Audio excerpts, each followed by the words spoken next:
Dita ndërkombëtare e Romëve është festuar me një sër aktivitetesh në Tiranë.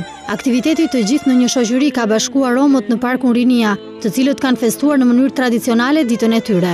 Pjesë e traditës ishte këtë herë edhe kryetari i bashkisë Edi Rama, i cili së bashku me 2 fëmijë rom mbushi atmosferën me tinguj muzikor duke i rënë veglës muzikore të defit.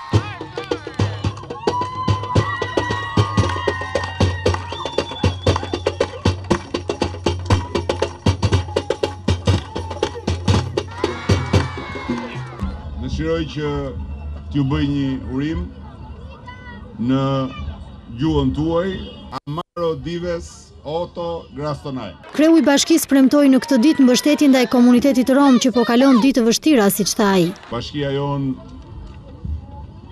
është bërë një shtëpi edhe për gjithë ju, për gjithë komunitetin tuaj. Një shtëpi e hapur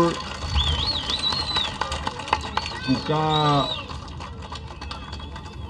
gra dhe burra që merren për ditë me problemet tuaja, merren për ditë me hallet tuaja dhe përpiqen për ditë që të zgjidhin çka mundemi nga këto probleme dhe nga këto halle që sigurisht nuk kanë mbaruar, por që padyshim ne mund dhe do t'i përballojmë së bashku siç i kemi përballuar deri më sot. Qendrat sociale ditore, të cilat frekuentohen nga fëmijët të komunitetit rom, ekspozuan në aktivitet disa punime të realizuara prej tyre. Në këtë ditë Bashkia e Tiranës, organizatat jo fitimprurse dhe koordinator të komunitetit rom përçuan mesazhin për më shumë vëmendje, edukim, shëndetësi, shërbime sociale dhe integrim, si dhe përfshirje për këtë komunitet.